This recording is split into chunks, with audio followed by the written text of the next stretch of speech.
Number 1. My mother watches my kids, Thomas, who's 4, and Rose, who's 6, while I work. She lives only 5 minutes away, and my kids have a close bond with her and my dad.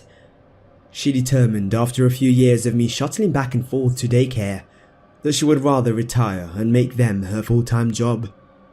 When my parents go out of town, we take their dog, Maya.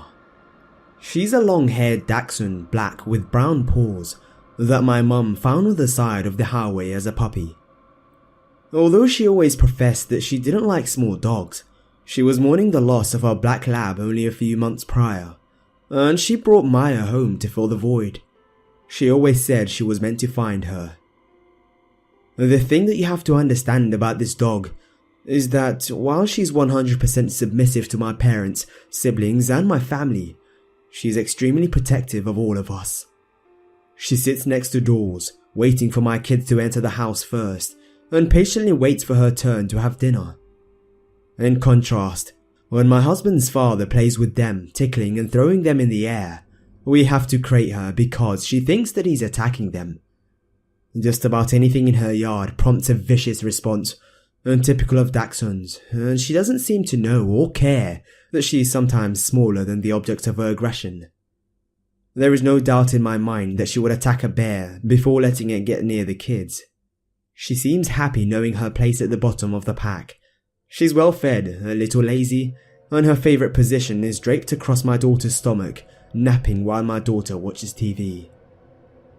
You may wonder why I'm bothering to tell you all of this, but it's important. I don't know why my mum saw a tiny black furry thing on the side of the highway, or why she stopped to check it out. I don't know why they decided not to bring her to the beach with them this weekend, as they normally would, only that they asked if we could take her. I do know that we spoil her, and even though she sleeps in a crate at home, we let her sleep with the kids when she's here. Thank God we do. It was around 3 AM when I woke up and padded up to the bathroom, hoping that I wasn't heading into a bout of insomnia. Usually, before going back to my room, I'll pop into the kids' rooms, turn them right side up, fix thrown blankets, things like that. My house is small, a ranch just big enough for all of us. The bathroom is across the hall from my son's room. Next to his room is ours, with my daughter's across from that. The thing that I noticed through the sleepy haze was that my son's window shade was blowing gently. We had closed all of the windows earlier to turn on the air conditioner, but I thought to myself he must have opened it.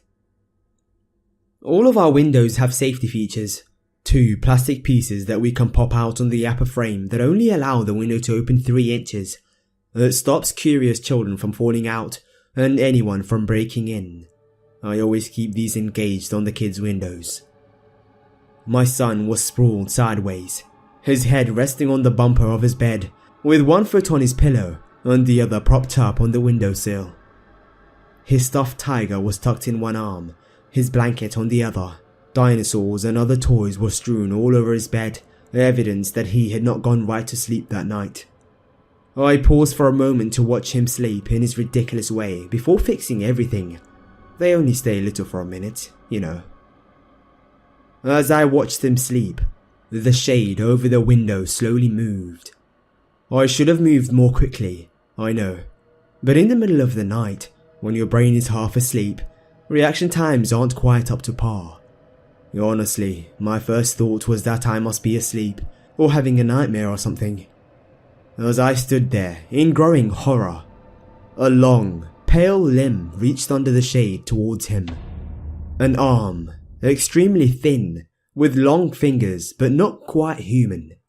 It was too long to be human. It grazed his stomach, still pudgy with the remnants of toddlerhood, and slowly started to wrap around one little leg. It was at this point that I snapped out of my stupor.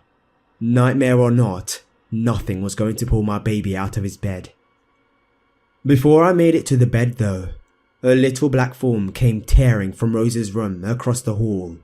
With a snarl bigger than her size, Maya latched onto the arm that held Tommy's leg and fiercely shook her head, tearing into the white flesh. With a noise somewhere between a screech and a scream, the creature outside the window yanked its arm back outside. Maya followed the retreating appendage, scrabbling at the windowsill as if trying to dig through it, jamming her head through the little gap. Luckily she couldn't fit. It was a 6-foot drop on the other side. Barking and snarling like a possessed dog, she tried to reach whatever it was on the other side. As I gathered my son into my arms, terrified and screaming for my husband, I tried to pull her back into the room. Joe came stumbling into the room, reacting both to my screams and the dog barking. I heard Rose start crying across the hall. I abandoned Maya, pulling a thoroughly confused Tommy out of his bed and running to Rose's room, where I scooped her up too. I put them both on the floor at the foot of my bed, far from both windows in my room, and made sure both were locked. Joe kept asking what happened, and between sobs, I explained there was something outside that tried to take Tommy. He was holding Maya, who was squirming and growling. At first, he tried telling me it was just a dream, but it was hard to deny that something real happened. The dog was still barking. She finally tore free from his arms and took off towards the opposite side of the house. Joe told me to stay with the kids and went into the closet safe for his gun. He doesn't really keep it for home defense as much as for a hobby, being that it takes a minute to get it out, but I was glad he took the minute to take it. He disappeared into the hallway, and once he was past the faint nightlight in Tommy's room, he was gone into the dark. The dog was still barking. Long minutes passed. I could hear Maya run from the front door to the back, then to the window in the kitchen, then to the one by the table. Listening to her path, I realized wherever she heard was slowly circling the house. Next the bathroom, then Rose's room. Finally, she ran into our room, and knowing we were close to whatever was outside intensified her aggression. The kids cried, and I tried to muffle their sound without smothering them, telling them everything would be fine. Joe stood at the door, pointing the gun at the window that Maya was currently launching herself at. I heard shuffling, scratching, and the sound of the screen being pulled out of the window. "Don't shoot through the window," I begged Joe as loudly as I dared, fearing that if the glass was broken it would just come through. Joe remained silent, motionless, finger on the trigger. We waited for long minutes while the creature outside scratched and banged, looking for weakness in the frame. Finally, it grew silent outside. Gradually, Maya's snarls turned to low growls, and Joe relaxed his grip on the gun. The kids' cries turned to whimpers, and I slowly relaxed my death grip on them. I crept to the window and peeked up under the shade. We live very close to the center of town, on the highway, and as much, even on moonless nights, there is a soft glow over the trees from the lights. It's not great for star watching, but it is comforting to me that it's never pitch black outside, except tonight. As I peered out the window, I couldn't help but stand and crane my neck, looking for the lights. The only reason they would be out is a power outage, and we were on the same grid, so that couldn't be it. The highway put out no lights as well. I flipped up the stoppers and cracked the window in the front, putting my ear close to the opening. Joe hissed at me from across the room to close the window, and Maya intensified her growl, but didn't move. Outside was dead silence. We live in a quiet neighborhood. Most of our neighbors were the original owners of their homes, built in the 60s. 2 doors down from us is a 5-year-old that the kids play with regularly, but other than that, there aren't many kids on our block. It was too dark outside, unnaturally dark. I reached into Joe's bedside drawer for the small flashlight I knew he kept in case of a power loss. Keeping the window open only a few inches, I turned on the light and pointed it around. I didn't see anything besides dark, sleeping houses. My courage growing, I opened the window far enough to point the light down, and since I've seen horror movies, up as well, you just never know when the monster is actually on the roof, right? Anyway, With the dog still beside me, and only a low rumbling in her throat, I opened the window just far enough to poke my head out. Shining the light at my neighbour's house, I saw no movement. Absolutely nothing. I stayed there until I started questioning my own sanity. Maybe it was a power loss after all, and my imagination got the better of me. Maybe it was an animal. Why would it stick around with an angry dog making a ruckus? I have no idea. Honestly, why my neighbours weren't angrily calling me, or even awake, was beyond me. Maya had certainly been loud enough. I was about to pull my head inside the window, when a slight movement out of the corner of my eye caught my attention. I shone the flashlight in that direction just in time to see something pale, thin, too tall to be a normal human slip silently around the corner of the house 2 doors down. The house where my kid's friend lived. My heart froze, and I pulled my head inside, slamming the window shut and grabbing my phone to call 911. "Call the Wilsons," I told my husband as I whirled around. "They don't have a dog." Number 2. This started about a month ago on weekends. To help better explain the story, I'll explain my house. The house is actually a rather large 2-story house, or was. It was split into 3 separate apartments well before I ever moved in. There are 2 down on the first floor and 1 upstairs. The apartment next door is occupied by one of my best friends, and the upstairs apartment is very recently empty. I've lived here for over 6 years with a roommate, our 3 cats, and my dog. Her and I have never had any issues prior to this, but very recently our dog started barking randomly at nothing during the night, or so we thought. He would look out of the window very intently, then run to the front door barking the whole way. We actually thought he was just seeing a cat or a rabbit and brushed it off, just telling him to hush. One night, my friend and neighbour came knocking and said he thought he had seen someone out on his porch. He said he grabbed a cane and tried to follow them, but they jumped over the porch and ran off. Since then, we made sure to check every time my dog seemingly barked at nothing during the night, and my neighbour had seen a figure suddenly bolt at least twice upon checking. We've called the cops, but they said there wasn't much they could do.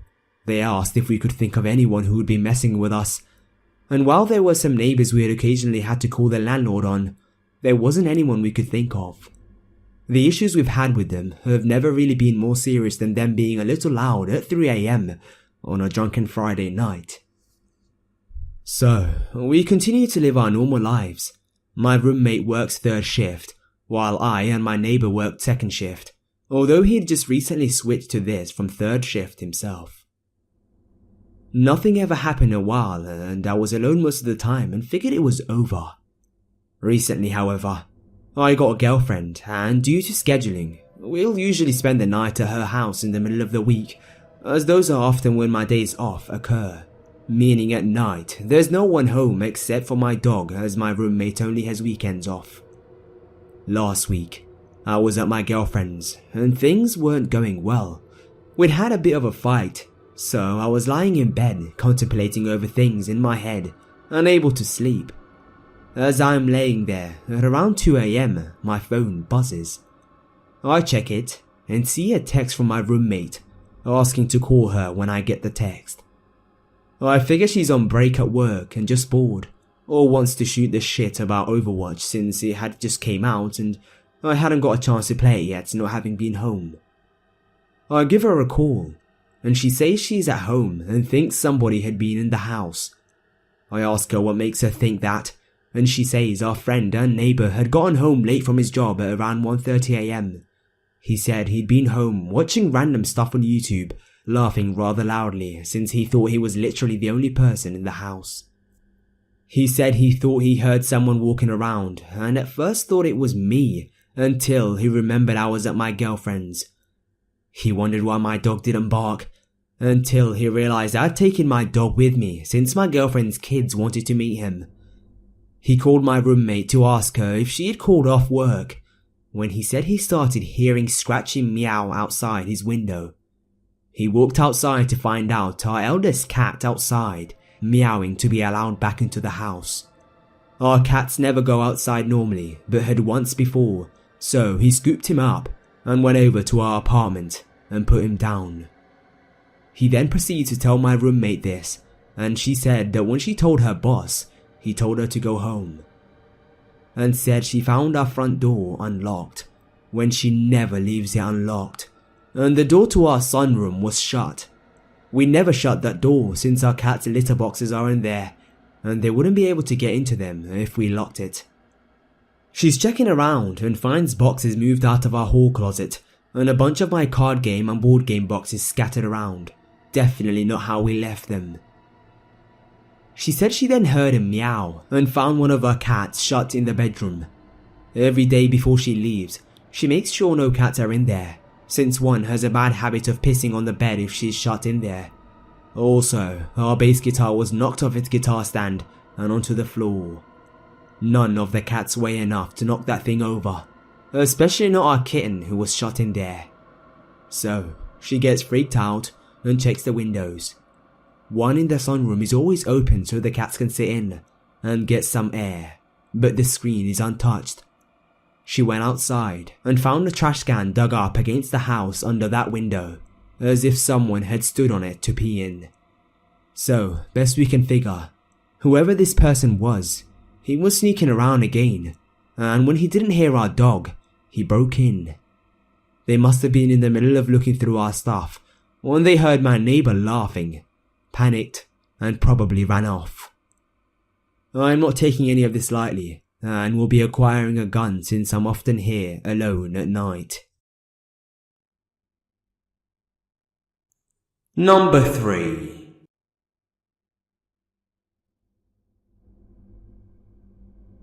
This story is the number one reason my electricity bill is so high.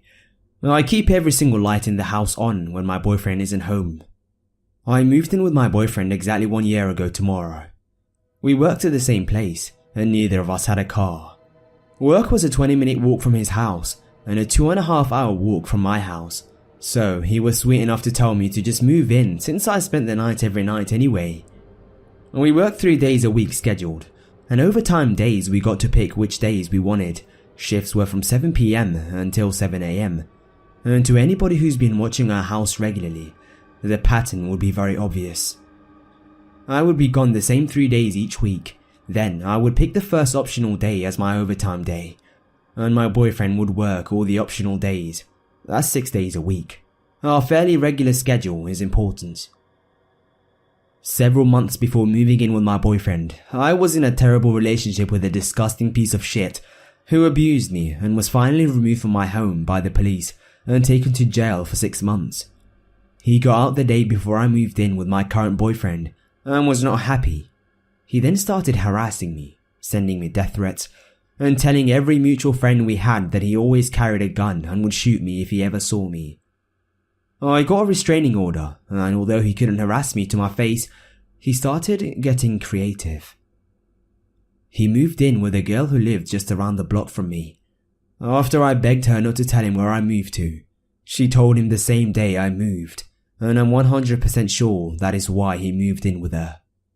I believe he started watching my house and figured out my schedule.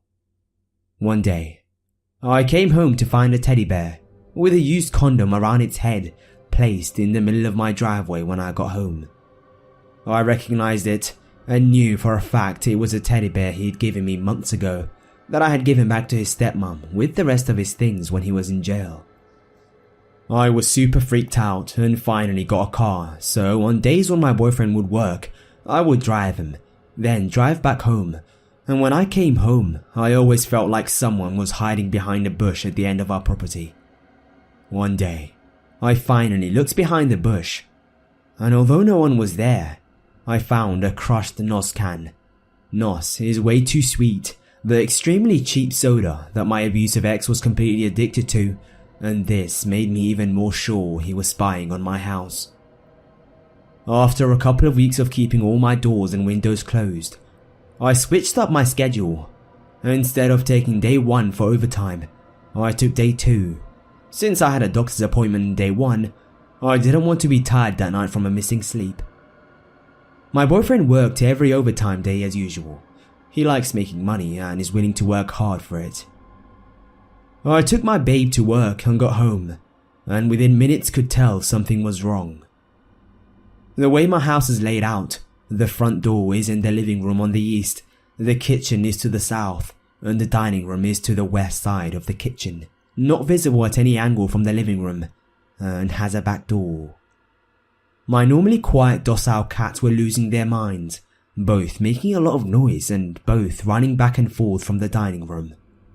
One of our cats was mine, and one was his when my boyfriend and I met, and my abusive ex would abuse her as well, so up until the cops took him away, my kitty spent every minute on edge, usually trying to hide between my legs for protection like a toddler. That was the biggest warning sign I didn't realize. While his cat was going into the dining room meowing, my cat would look at the dining room, then run back to me. All of a sudden, I heard the back door slam. I thought I was going to have a heart attack. As I crept around the corner, I saw the dining room light was on, and the screen door was pulled open while the glass door was slid shut and was unlocked. I knew for a fact that the light was off and both the glass and screen doors were shut, and the glass was locked when we left. My ex has since been arrested for breaking and entering a different house shortly after, and faces 8 years in prison. Since going back into custody, all the strange things around my house stopped. I have been terrified every single night by this. Obviously he knew which days I would be gone, and I caught him off guard coming home that day. I keep thinking about what ifs. What if he hadn't fled when he heard me come home? What if he made good on his death threats and promises to shoot me? I called the cops, and they said they couldn't do anything, since I couldn't prove he was the one that broke in.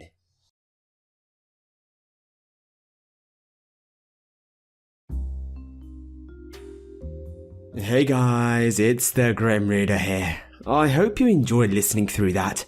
If you did, please slap a like, and if you haven't already, why not subscribe to be notified of future uploads?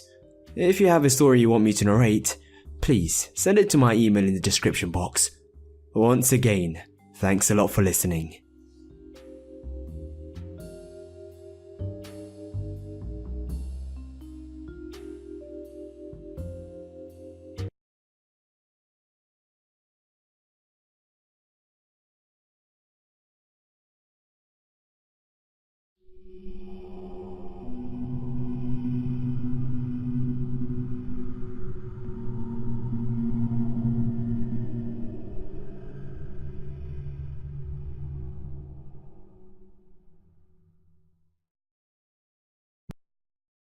Number 1.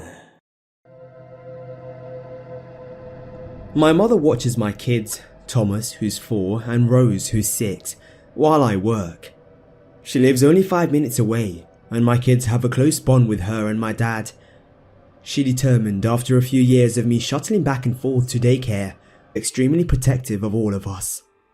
She sits next to doors, waiting for my kids to enter the house first, and patiently waits for her turn to have dinner. In contrast, when my husband's father plays with them, tickling and throwing them in the air, we have to crate her because she thinks that he's attacking them. Just about anything in her yard prompts a vicious response, untypical of Dachshunds, and she doesn't seem to know or care that she is sometimes smaller than the object of her aggression. There is no doubt in my mind that she would attack a bear before letting it get near the kids. She seems happy knowing her place at the bottom of the pack. She's well fed, a little lazy, and her favourite position is draped across my daughter's stomach, napping while my daughter watches TV. You may wonder why I'm bothering to tell you all of this, but it's important. I don't know why my mum saw a tiny black furry thing on the side of the highway, or why she stopped to check it out. I don't know why they decided not to bring her to the beach with them this weekend, as they normally would, only that they asked if we could take her. I do know that we spoil her, and even though she sleeps in a crate at home, we let her sleep with the kids when she's here. Thank God we do. It was around 3 AM when I woke up and padded up to the bathroom, hoping that I wasn't heading into a bout of insomnia. Usually, before going back to my room, I'll pop into the kids' rooms, turn them right side up, fix thrown blankets, things like that.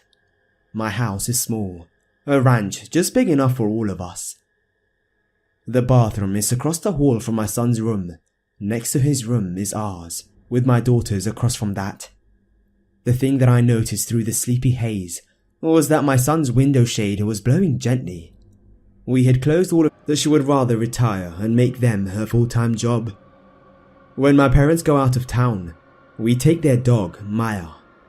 She's a long-haired dachshund black with brown paws that my mum found on the side of the highway as a puppy. Although she always professed that she didn't like small dogs, she was mourning the loss of her black lab only a few months prior, and she brought Maya home to fill the void. She always said she was meant to find her. The thing that you have to understand about this dog is that while she's 100% submissive to my parents, siblings, and my family, she's